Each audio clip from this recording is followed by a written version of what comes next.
हाँ जी, तो स्टूडेंट्स ये रहा आपका क्वेश्चन नंबर 2 आपकी असाइनमेंट का। तो for circuit in figure B वो कहता है कि कैलकुलेट कीजिए वी नॉट वोल्टेज को 3 मेथड्स का इस्तेमाल करते हुए वन बाय वन हम हर एक मेथड की तरफ जाएँगे। ए जूस हमारा ये आज का टॉपिक है, यानी कि through Thevenin's theorem. Thevenin's theorem के अकॉर्डिंग हमें जहाँ पे आउटपुट दरकार है जो हमने वायर यानी जिस वायर में हमें आउटपुट चाहिए, देखें ये आउटपुट वी नॉट वोल्टेज यहाँ पे यानी इस रेसिस्टर के क्रॉस है, उस वायर को हमने कट ऑफ करके वहाँ पे वीओसी अटैच करनी होती है। ये थेवेनिन्स का माइंड ऑफ व्यू था, ठीक है। तो लिहाजा हम यहाँ पे क्या करेंगे, कट ऑफ करके इसको न्यू सर्किट ड्रा करेंगे जहाँ पे हम इसकी जगह ओपन पोल्स छोड़ देंगे और यहाँ पे वीओसी अटैच कर देंगे, ठीक है। हाँ, तो आप देख सकते हैं सारा सर्किट एज़ इट एज़ है, बस मैंने उस वायर को बीच में से कट ऑफ कर दिया और वो ओपन पोल छोड़ के चला गया, ठीक है। यहाँ पे हम क्या करेंगे, अपने वीओसी वोल्टेज मेंशन आउट कर देंगे। अब मुझे ये वीओसी वोल्टेज फाइंड आउट करने हैं, तो ये मैं कैसे फाइंड आउट कर सकता हूँ, काफ़ी सिंपल है, इतना मुश्किल नहीं है। हम यूज़ करेंगे दो टेक्निक्स हम इस्तेमाल कर सकते हैं, जस्ट लाइक लूप एनालिसिस यहाँ आपके पास हो सकती है, नोडल एनालिसिस टेक्निक। तो ठीक है, यहाँ पे हम लूप एनालिसिस का इस्तेमाल नहीं कर रहे, उसकी रीज़न है क्योंकि अगर मैं यहाँ पे नोडल एनालिसिस टेक्निक का इस्तेमाल करता हूँ तो वो आपको ही इशू करेगी। उसका ये मसला है कि यहाँ पे हमारे पास सुपर मैश लगाना पड़ेगा, यानी कि बीच में दो लूप्स के सेंटर में एक करंट सोर्स आ चुका होगा।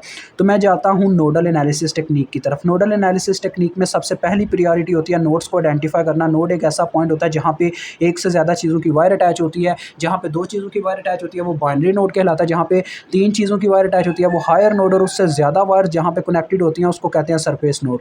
ये हमारा एक नोड है, यहाँ पे तीन चीज़ों की वायर अटैच हो रही हैं।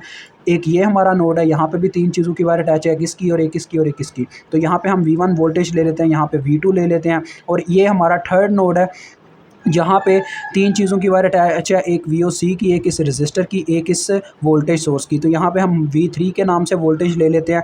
और आपको एक चीज़ बताता चलूँ, आपने कभी भी बाइनरी नोड कंसीडर नहीं करना, क्योंकि बाइनरी नोड आपका क्वेश्चन लंबा कर देता है, ठीक है, जब आप नोडल एनालिसिस लगा रहे हो।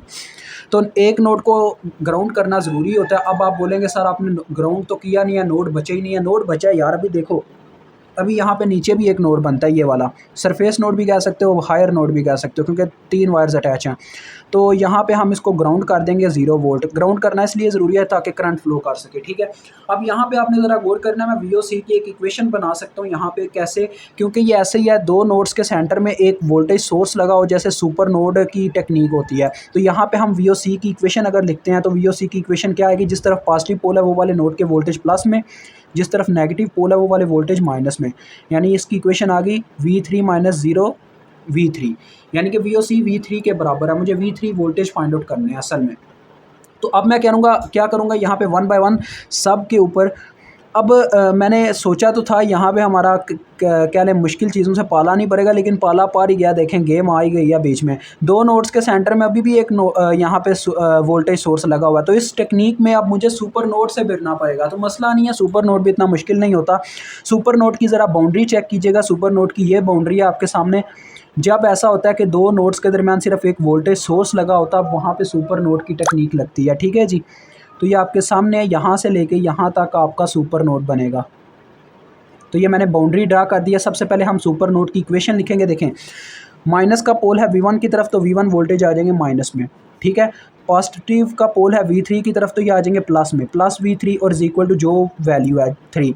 अब हमारी जो इक्वेशन बननी है ना बच्चों, वो तीन कहने उसमें तीन वेरिएबल्स शामिल होने हैं, एक होना V1, एक होना V2, एक V3, यानी कि जो लास्ट में हमने मैट्रिक्स की इक्वेशन लिखनी है। तो लिहाजा मैं यहाँ पे V2 का वेरिएबल तो मौजूद नहीं है, लेकिन उसके लिए मैं क्या कर देता हूँ, लिख देता हूँ यहाँ पे 0 V2, ठीक है। यानी कि नहीं है मौजूद, तो इसीलिए मैंने उसका कांस्टेंट 0 यहाँ पे मेंशन किया, इज इक्वल टू 3 है। ये हमारी इक्वेशन 1 है। अब हम क्या करेंगे, देखें, सुपर लूप की जो बाउंड्री है, ये सुपर नोड की जो बाउंड्री है, इसके ऊपर लगाएंगे अपना KCL मीन्स मुझे हर एक चीज़ का करंट लिखना होगा जो इसकी बाउंड्री में आ रहा है। तो देखो बच्चों, सबसे पहले हम इसको कवर आउट करेंगे, ठीक है, इस नोड को, क्योंकि इस सुपर नोड की बाउंड्री में दो नोड्स हैं, एक V3 और एक V1। तो लिहाजा हम सबसे पहले इसको कवर करते हैं। देखिए, सबसे पहले यहाँ पे देखा जाए तो इसकी इक्वेशन में एक लीविंग करंट है, एक करंट लीव कर रहा है, इस नोड में से बाहर जा रहा है 1 मिली का, तो वो इस साइड पे आ जाएगा, क्योंकि KCL में हमने ये करना होता है, एक साइड पे लिविंग करंट से एक साइड पे हमने एंट्रिंग करंट्स का सम लिखना होता है। तो मैंने हमेशा लेफ्ट साइड पे रखा हुआ है कि हम लिविंग करंट्स लिखते हैं और राइट साइड पे entering currents is equal to की। तो 1 मिली अम्पेयर एक लिविंग करंट था, मैंने इस वजह से इसे इधर लिख लिया। अब मैं यहाँ इस वायर की लिखना चाहूँ, मुझे करंट तो नहीं पता, तो मैं क्या करता हूँ, ओहम्स लॉ की मदद से इसकी करंट लिखने की कोशिश करता हूँ। मैं यहाँ से करंट को लीव करवाता हूँ, जहाँ जिस नोड में से करंट लीव करता हूँ उसी वक्त उसके वोल्टेज लिख के आगे माइनस लिखना होता है। अब ये करंट यहाँ से लीव करता हुआ इस नोड में जाके आगे एंटर हो गया 0 वोल्ट के, तो ये आ गया V1 माइनस 0 और जितना रेजिस्टेंस रास्ते में आया वो आ जाएगा बटे में। ये आपके पास इसकी इक्वेशन आ गई। अब देखें इस साइड पे जो V1 के घेरे में जो वायर्स थी वो आपने उसकी करंट लिख लिया, तो लिहाजा अब आप V3 की तरफ मूव कर जाएं।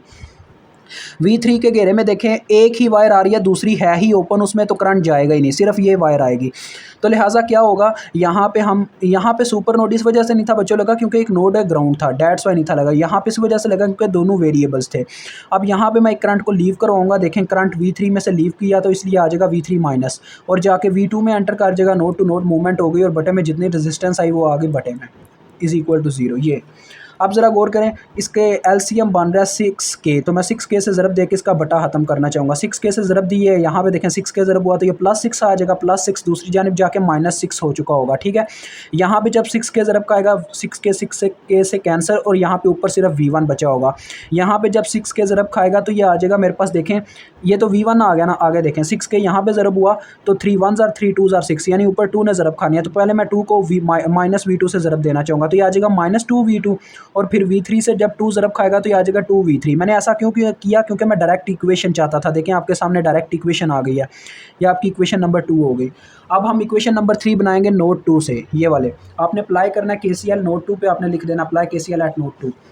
अब देखो बच्चों, सबसे पहले ये वाली वायर की मैं करंट लिखना चाहता हूँ, तो यहाँ पे मुझे करंट नहीं पता, मैं यहाँ से करंट को लीव करवाऊंगा, ये आ जाएगा V2 माइनस, और ये करंट यहाँ से जाके लीव करती हुई 0 में एंटर कर जाएगी, यानी आ जाएगा V2 माइनस 0 और जितनी रेजिस्टेंस रास्ते में, ऐसे ही प्लस।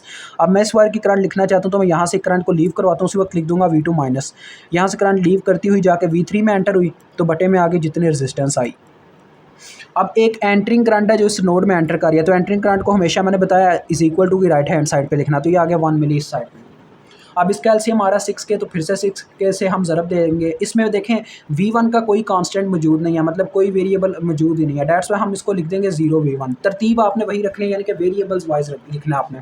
अब देखें दूसरा V2 का बनता है, तो एक तो V2 यहाँ से हमें मिल जाएगा 6K से ज़रब खाने की वजह से यहाँ पे पूरा टोटल कैंसिल आउट हो जाएगा और ऊपर सिर्फ V2 बच चुका होगा। और यहाँ से हमें क्या मिलेगा, देखें 6K जब आया मल्टीप्लाई होने K से कटा 3 एक बार 3 2 बार चाहिए, यानी यहाँ पे 2V2 आ चुका होगा प्लस 2V2, तो ये टोटल बनता है 3V2। ये आपने रफ अमल में करके एक ही स्टेप में डन कर लेना ताकि आपका काम इजी हो जाए। अब यहाँ पे जब 6K ज़रब खाया था तो 2 बचा था, 2 जब V3 से ज़रब खाएगा तो ये आ जाएगा -2V3 इज इक्वल टू, यहाँ पे जब 6K ज़रब खाएगा तो ये 6 बच चुका होगा, ठीक है, क्योंकि मिली किलो कैंसिल और 6 आ जाएगा, और ये आ गई आपकी इक्वेशन नंबर 3। अब आपने इसको लिख लेना है अपने पास मैट्रिक्स फॉर्म में, ठीक है। मैट्रिक्स फॉर्म में कैसे लिखते हैं यहाँ पे मैं बता रहा हूँ आपके सामने। आपने क्या करना है, अगर आपने इसको समझना है कैसे आप इसको कैलकुलेटर पे सॉल्व कर सकते हो, एक एक वेरिएबल की वैल्यू आपको कैलकुलेटर दे देगा, आपने जाके हमारी वीडियो देख लेनी है एग्जांपल नंबर 3.1, ठीक है, क्योंकि मैं बार बार इसको एक्सप्लेन नहीं कर सकता, वहाँ पे आपको मेथड मिल जाएगा।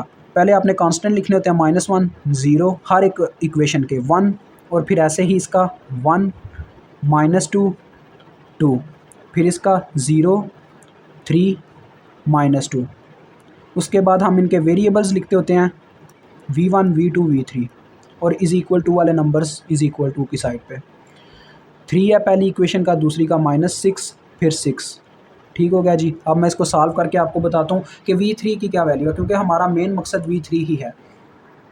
तो कुछ इस तरह से आपको कैलकुलेटर वैल्यूज़ दे देगा। देखें V1 की वैल्यू है -2.4 वोल्ट, V2 की है 2.4 वोल्ट और V3 की है 0.6 वोल्ट, यानी कि आपके पास VOC की वैल्यू आती है 0.6 वोल्ट, ठीक हो गया जी। तो ये तो आपका काम डन हो गया। V1 V2 आप लिख लीजिएगा एक स्टेप में, मैं यहाँ पे जगह बचाना चाहता हूँ, डेट्स वाई मैंने छोड़ दिया। अब हम क्या करेंगे, R थेवेनिन्स कैलकुलेट करेंगे। तो R थेवेनिन्स कैसे कैलकुलेट करते हैं आपको बताया हुआ है, VOC की जगह जहाँ पे आपने VOC अटैच की थी वहाँ पे हम R थेवेनिन्स लिख देंगे और सारे जो सोर्सेज मौजूद हैं सर्किट के अंदर उनको शट डाउन कर देंगे। तो जब एक करंट सोर्स शट डाउन होता है, मैंने आपको बताया था वो एज आ ओपन सर्किट के तौर पे वर्क करता है। तो ये अगर बच्चों देखो करंट सोर्स जब शट डाउन होगा, ओपन सर्किट इसके ड्रा करने की ज़रूरत नहीं है, या चलें आपके लिए ड्रा कर ही देता हूँ एक बार, ये देखिएगा ज़रा। वोल्टेज सोर्स जब शट डाउन हुआ वो शॉर्ट वायर के तौर पे वर्क करना स्टार्ट हो गया, ऊपर वाला 3 वोल्ट का, ठीक है। और नीचे आपके पास आ गया, देखें ये 3 किलो ओम का रजिस्टर कुछ इस तरह से, और फिर आगे सेंटर में था 6 किलो ओम का रजिस्टर, और फिर ये जो करंट सोर्स की मैं बात कर रहा हूँ, जैसे कि आपको बता रहा हूँ, ये एज आ ओपन सर्किट के तौर पे वर्क करेगा, ठीक है। और ये आपका लास्ट में 6 किलो ओम का रजिस्टर। अब आपको सबको पता होना चाहिए कैसे हम मतलब कि इक्विवेलेंस रेजिस्टेंस निकालते हैं, इनकी कैसे मतलब कि रिलेशंस होते हैं। इनके रिलेशंस कुछ इस तरह के होते हैं कि जब दो रजिस्टर्स के दरमियान एक टर्मिनल कॉमन हो तो वो सीरीज़ में होता है, और जब दोनों टर्मिनल कॉमन हो अपर और लोअर तो पैरेलल में होता है। अब ये आपके पास आ गई है कुछ कंडीशन इस तरह से। अब ज़रा गौर कीजिएगा, हमारे पास कंडीशन तो कुछ क्रिटिकल ही है, लेकिन हम इसको समझने की कोशिश करते हैं कि यहाँ पे क्या किया जा सकता है।